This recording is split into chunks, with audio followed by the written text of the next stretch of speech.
வாழ்க்கையில இருக்கிற வெளிச்சம், அந்த வாழ்க்கையில இருக்கிற உயர்வு. இந்த உயர்வுக்கு மேல் திசை என்னது? இந்த சூரியன் அஸ்தமிச்சா என்ன வரும்? மேற்குக்கு போயிடும். என்ன செய்யும்? சூரியன் கிழக்க இருந்து மேற்க போகும். அப்போ உங்க வாழ்க்கை அஸ்தமிக்குமா? உங்க வாழ்க்கை மறைஞ்சிருமா? உங்க வாழ்க்கையில இருள் சூழ்ந்துருமா? சூரியன், உங்களோட வேத புஸ்தகம் சொல்லுகிறது, உன் சூரியன் மறைவதில்லை. உன் சூரியன், வேதத்துல தேவனுடைய வார்த்தை சொல்லுகிறது, உன் சூரியன் மறைவதில்லை, உன் சூரியன் அஸ்தமிப்பதில்லை. நீங்க உங்களை தேவன் சூரியனாக மாற்ற விரும்புகிற, உங்களை ஒரு நல்ல தகப்பனாக மாற்ற விரும்புகிற, எல்லாரும் நடந்து போகும்படியாக பகலை உருவாக்கினவர். கெட்டவனும் நடக்கிறான், நல்லவனும் நடக்கிறான். அதுக்கு சூரியனை தேவன் கொடுத்திருக்கிறார் இல்லையா? கெட்டவனுக்கும் நல்லவனுக்கும் மழை பெய்யுது, அதையும் கற்றுக் கொடுக்கிறார். ஆனா இந்த சூரியன்ல நீங்க எத்தனை பேரும் நல்லவனாக உங்களை காட்டுவதற்கு, உங்கள் வெளிச்சத்தை காட்டுவதற்கு இந்த உலகத்தில் வாழ இயேசுவை கொண்டு செல்கிறீர்கள். இயேசுதான் இந்த நித்திய சூரியன். இயேசுதான் யாரு?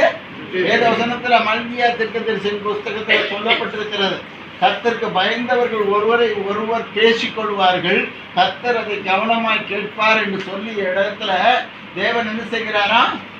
தேவன் என்ன செய்கிறார்? கர்த்தருக்கு பயந்து இருக்கிறவர்கள் சூரியனை போல உதிப்பார்களாம். யாருக்கு? கர்த்தருக்கு பயந்து இருக்கிறவர்கள் சூரியனை போல உதிப்பார்கள். நீதியை நேசிக்கிறவர்கள் சூரியனை போல எழும்புவார்கள் என்று யோசுவா நியாயாதிபதிகளின் புஸ்தகம் 5ஆம் அதிகாரத்தில் சொல்லப்பட்டிருக்கிறது. அப்ப சூரியன் யாரு? கீழ் திசையில் இருக்கிற சூரியன் யாரு? யாரையும் பகைக்காதவர்கள், எல்லாரிடத்திலும் அன்பு வைக்கிறவர்கள் தான் சூரியன். என்ன செய்கிறவங்க? யாரையும் பகைக்காம எல்லாரிடத்திலையும் அன்பு வைக்கிறவங்க. அப்ப பகைக்கிறவன் யாரு? அவன் தான் ராத்திரி. அவன் தான் யாரு? இரவு காலம், சூரியன் மறைந்து போகிற காலம். அப்போ உங்களை பகைக்கிறவனுடைய மேல் திசை உங்களுக்கு வேணுமா? உங்களுக்கு கீழ் திசையை சுதந்திரிக்க வேணுமா?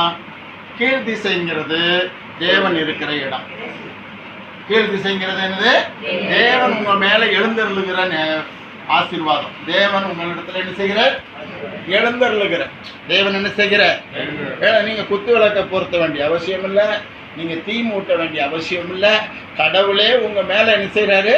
உங்க வாயாலையும் உங்க மூச்சு இருக்கும் போதும் கடவுளிடத்துல பேசும்போது உங்கள எழுந்தருளுகிறவர் யாரு? அருள்நாதர் இயேசு. அல்லேலூயா. அவர் உங்களுக்கு சூரியனாக, நீங்க வெளியில பார்க்கிற சூரியன் அல்ல, உங்க உள்ள உட்புறத்துல உங்களுக்கு ஒரு பெரிய வெளிச்சமாக வருவார். அந்த உட்புறத்துல வரும்போது உங்களுக்கு இருக்கிற மேற்கெல்லாம் ஒழிஞ்சு போயிடும். உங்களுக்கு இருக்கிற மேல் திசையெல்லாம் மேற்குங்கிறது உங்களுக்கு இல்லாம ஆயிரும். மேற்குங்கிறது என்ன? அந்தகாரம் உன் வாழ்க்கையில வராது, இருளின் அதிகாரம் உன் மேல ஆதிக்கம் செலுத்த முடியாது, வான மண்டலங்களில் இருக்கிற பொல்லாத ஆவிகள் உன் மேல ஆதாயம் செலுத்த முடியாது, ஆகாயத்து அதிகார பிரபு உன்னை மேல இறங்க முடியாது. இந்த உலகத்துல இருக்கிற பொல்லாங்கன் என்ன செய்தா? எல்லாம் இருள் வந்து வெளிச்சம் வந்துருச்சுன்னா இருள் எல்லாம் நெஞ்சிருது, வாடி ஒழிஞ்சிருது இல்லையா? இயேசுவின் வாழ்க்கையில வந்துருச்சு.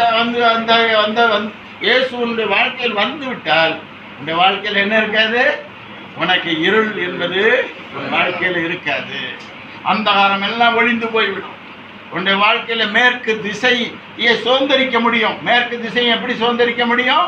அது ஒரு கிழக்கு திசை மாதிரி நீ என்ன செய்ய முடியும்? சுதந்திரிக்க முடியும். எப்போதும் உதிக்கிற ஒரு இடமாக தேவன் என்ன செய்வார்? உங்களை மாற்றுவோம். இந்த பூமியிலே அப்படி ஒரு இடம் இருக்குது, சூரியன் மறையாத ஒரு இடம் இருக்குது. எத்தனை பேருக்கு தெரியும்? தெரியாது. சூரியன் மறையாத பூமியிலே சூரியன் மறையாத ஒரு இடம் இருக்குது. அந்த இடம் சூரியன் என்ன செய்யாது? இந்த பூமி சுத்த சுத்த மற்ற இடங்கள்ல தான் இருள் வருது. ஆனால் ஒரு இடத்துல என்னது? ஒரு நாடு இருக்குது, ஒரு பூமி இருக்குது. இந்த பூமியிலே சூரியன் மறையாத ஒரு இடம் இருந்துக்கிட்டு தான் இருக்குது. மக்கள் அங்கே வாழ்ந்து கொண்டு தான் இருக்காங்க. நல்ல குறைந்த ஏசியில் இருக்கிறது போல் என்ன செய்கிறாங்க? மைல்டு ஏசியில் இருக்கிறது போல் எல்லா பழமும் அங்கே விளையுது, எல்லாம் நல்ல ஆரோக்கியமாக இருக்காங்க. அந்த இடத்துல வாழ்கிறதுக்கு நமக்கு ஒரு வாய்ப்பு கிடைக்கல, ஆனால் பரலோகம் நமக்கு அந்த வாய்ப்பை கொடுக்குது. அல்லேலூயா.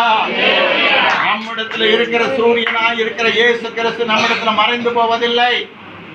நமக்கு மேற்கு திசையை நாம் சுதந்திரிக்க முடியும். எந்த இருளையும் மேற்கொள்ள முடியும், எந்த மந்திரவாதத்தையும் மேற்கொள்ள முடியும், எந்த அந்நிய சக்திகளையும் மேற்கொள்ள முடியும். நம்முடைய வாழ்க்கையில இயேசு சூரியனாக எழுந்தள்ளி இருக்கிறபடினால் நாம் நிச்சயமாக ஜெயம் எடுப்போம். அதற்கு அப்புறமாக தென் திசையும் சுதந்திரி